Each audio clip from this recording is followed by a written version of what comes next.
Football বিশ্বকাপের final ম্যাচে Argentine তারকা লিয়েন্দ্রো পারাদেসের সাথে স্প্যানিশ তারকা গাভির মধ্যে ঘটে যাওয়া অনাকাঙ্ক্ষিত ঘটনা নিয়ে এবার তদন্তের পর নিজেদের রায় প্রকাশ করেছে ফিফা।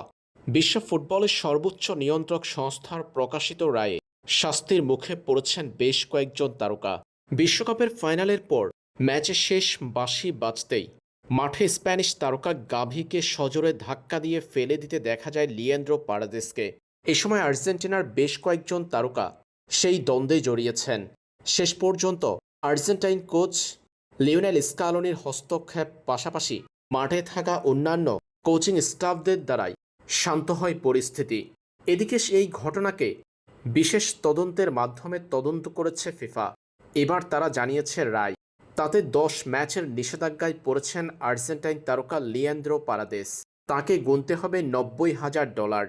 এছাড়াও 7 ম্যাচের নিষেধাজ্ঞায় পড়েছেন আরেক আর্জেন্টাইন তারকা নাহুয়েল মলিনা। তাকে গুনতে হবে $90,000।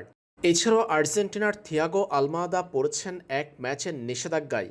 আর্জেন্টিনার কোচ আয়ালা পড়েছেন 3 ম্যাচের নিষেধাজ্ঞায়। এই দুইজনকে $30,000 করে গুনতে হবে জরিমানা। স্প্যানিশ তারকা গাভিকে 1 ম্যাচের নিষেধাজ্ঞা দিয়েছে ফিফা, গুনতে হবে $30,000 জরিমানা।